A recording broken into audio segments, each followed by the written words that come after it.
Hello guys, welcome back. In this video, I'm gonna show you how you can read messenger message without the sender knowing. So this is very interesting trick. So keep following me and I'll tell you how to do. So firstly, open up the messenger. After opening the messenger, turn on the airplane mode. After turning on the airplane mode, click on the chat in which you want to read the message. After reading the message, now go back. Long tap on that chat and click on mark as unread. After tapping on that, go back again and turn off airplane mode. Now that's fine.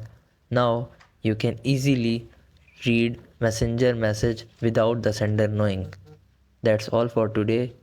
Hope you would really like it. Do like, share, subscribe. Thank you so much. Bye bye.